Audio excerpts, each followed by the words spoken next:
So guys आज हम पढ़ने वाले हैं वाष्प दाब। वाष्प दाब क्या होता है, ठीक है, इसके बारे में आज हम पढ़ने वाले हैं। वेपर प्रेशर, ठीक है, वेपर प्रेशर वाष्प दाब के बारे में आज हम पढ़ेंगे। तो चलिए देखते हैं वाष्प दाब क्या होता है। तो देखिए हमने ले लिया है, एक पात्र ले लिया है, एक खुला पात्र पहले हमने लिया है, और इसमें क्या है, जल यानी द्रव है, जल है, कुछ भी है मान सकते हैं। यहाँ पर हमने एक बर्नर लगा दिया है, यहाँ पर से हम इसको जो है थोड़ा ताप देंगे, थोड़ा बहुत ताप देने वाले हैं। तो वाष्प दाब हम पढ़ रहे हैं, ठीक है। अगर आपको ऐसे ही कंटेंट चाहिए तो हमारे चैनल को सब्सक्राइब कीजिए, धन्यवाद। तो देखते हैं वाष्प दाब क्या होता है। तो यहाँ पर हमने एक बर्नर लगाया है, देखिए ये जल के अणु है, क्या है, ये जल के अणु, ठीक है, यहाँ तक ये जल के अणु है। तो जब हम इन जल के अणुओं को, यानी अगर हम जल को गर्म करते हैं तो यहाँ के अणु जो होंगे, यहाँ के अणु पहले गर्म होंगे, ठीक है, यहाँ के अणु जो यहाँ के ये जो अणु हैं ये पहले गर्म होंगे और ये थोड़ा बाद में गर्म होंगे, ठीक है। तो जब ये अभी तो मान लीजिए ये भारी जल है, अब इसको गर्म कर देंगे तो ये जल जो हल्के हो जाएंगे। तो पहले ये यहाँ के जो अणु हैं जल के वो गर्म होंगे। तो जब इसको हम यहाँ पर बर्नर से जो है थोड़ा ताप देते हैं तो ये जहाँ के जो अणु होते हैं, जैसे यहाँ के जो अणु हैं, जो यहाँ के अणु होते हैं, ये अणु क्या हो जाते हैं, हल्के हो जाते हैं, ठीक है। ये अणु जो हो जाते हैं वो हल्के हो जाते हैं और ये यहाँ से ये अपने इस पृष्ठ पर आ जाते हैं, ठीक है, यहाँ से ये इस पृष्ठ पर आ जाते हैं, ठीक है। यहाँ से ये जो अणु हल्के हो जाते हैं गर्म होने के बाद, ये अणु इस पृष्ठ पर आ जाते हैं, ठीक है। और जो ये इस पृष्ठ के अणु होते हैं, ठीक है, और जो मान लीजिए ये ऊपर के जो अणु थे, ये ऊपर के अणु थे, ये नीचे आ जाते हैं, ठीक है। ये ऊपर के अणु ये नीचे आ जाते हैं, ऐसे डिनोट कर देते हैं, ठीक है। ये ऊपर के अणु जो है यहाँ से नीचे आ जाते हैं ये गर्म होने के लिए। तो ऐसे ही जब ये गर्म हो जाएंगे तो ये भी ऊपर चले जाएंगे, फिर जो यहाँ के अणु है वो नीचे चले जाएंगे। तो यह प्रक्रिया तब तक होती है जबकि इनका जो ताप होता है, जिनका जो टेम्परेचर होता है, ठीक है, तो इनका जो ताप होता है वो मैक्सिमम ना हो जाए, क्या हो जाए, जो उनका जो ताप होता है वो मैक्सिमम हो जाता है, यानी इनका जो ताप होता है 100 अंश सेल्सियस हो जाता है।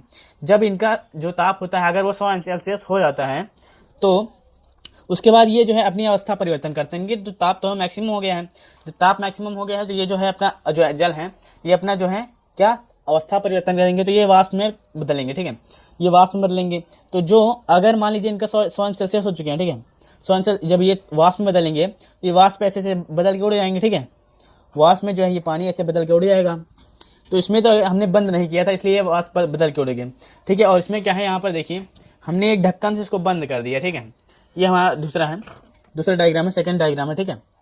इसमें हमने जो है वाष्प से इसको बंद कर दिया है, ठीक है, यह बंद पात्र है, ठीक है, और इसमें ये जल के अणु है। हमने आपको जैसे ये इसमें बताया कि यहाँ के अणु यहाँ आ जाते हैं, यहाँ के अणु यहाँ आ जाते हैं, ठीक है, जिनका ताप जो मैक्सिमम हो जाता है। तो यहाँ पर जब ये वाष्प बनेगा, तो यहाँ पर जब ये वाष्प बनेगा तो ऐसे जाएगा ना, यहाँ पर ये वाष्प ऐसे उड़ेगा।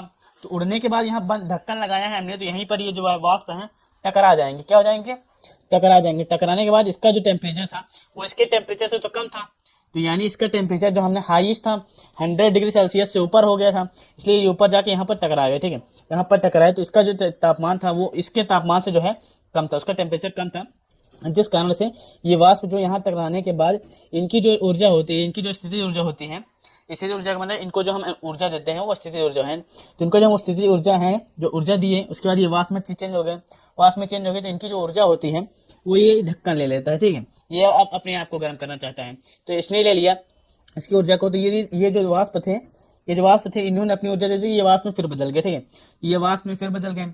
तो उसके बाद जब इसने रिएक्शन किया, इस जो द्रव ने इस वाष्प ने इस पर रिएक्शन किया तो यहाँ पे एक्शन करने के बाद ये जो ढक्कन था, जो ढक्कन का ताप था जो वाष्प ने इस पर एक्शन किया था, तो ये ढक्कन जो इस पर बल लगाएगा, ठीक है, ढक्कन जो है इस पर अपना ऊर्जा का जो बल लगाएगा, उस बल के कारण इस द्रव पर क्या होगा, इस द्रव पर जो है एक दाब लगेगा, ठीक है, इस द्रव पर एक दाब लगेगा क्योंकि यहाँ से जो स्थिति ऊर्जा थी वो इस वाष्प ने ही ढक्कन को दी थी ना, तो यहाँ पर जो इसके कारण जो इस ढक्कन पर और जो इस पर जो दाब लगेगा, इस वाष्प के कारण ढक्कन के कारण यहाँ पर जो दाब लग रहा है वो क्या कहलाएगा, वाष्प दाब कहलाएगा। कैसे, फिर जानते हैं, वाष्प ने इसको धक्का देगा ढक्कन को, तो ये वाष्प धक्का दे रहा है ढक्कन को, वाष्प दाब हमारे हेडिंग है, तो वाष्प द्वारा लगाए गए बल को हम वाष्प दाब कहते हैं। तो वाष्प ने इस पर धक्का दिया, इस पर दाब लगाया, इसके कारण यह ढक्कन थोड़ा बहुत उठने की कोशिश करेगा।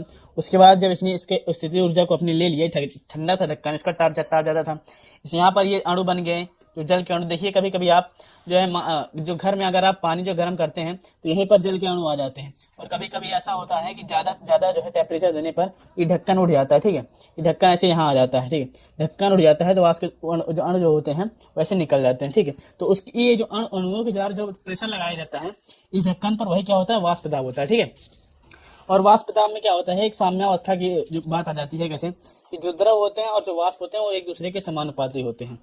ठीक है, ये एक बात आ जाए, साम्यावस्था में आ जाते हैं, क्योंकि वाष्प द्वारा जो लगाया गया बल है इस ढक्कन के ऊपर, और ये यहाँ जो ढक्कन के पास बल आ जाता है, जो स्थिति ऊर्जा आ जाती है, वो स्थिति ऊर्जा जब इस द्रव पर लगाता है तो वो दोनों जो होते हैं बराबर होते हैं। ठीक है, द्रव द्वारा की जो द्रव की स्थिति ऊर्जा होती है वो भी बराबर होती है, और जो वाष्प की होती है वो दोनों बराबर होती है, तो वो क्या इक्विलिब्रियम हो जाते हैं, यानी साम्यावस्था में आ जाते हैं। ठीक है, और अगर इसकी परिभाषा की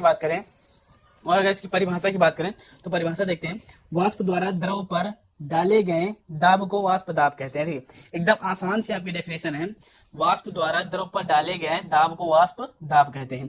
और ये भाई क्या है, बहुत ही मोस्ट इंपॉर्टेंट है, ट्वेल्थ के लिए बहुत ही मोस्ट इंपॉर्टेंट है ये, मतलब लगभग हर एग्जाम में पूछा जाता है, बोर्ड के एग्जाम में तो कंपलसरी है पूछा जाना, 2-3 नंबर का आ जाता है क्वेश्चन। तो ठीक है, अगर आपको हमारी वीडियो पसंद आई हो तो जो है लाइक, शेयर और कमेंट जरूर कीजिएगा। धन्यवाद, थैंक्स फॉर वॉचिंग।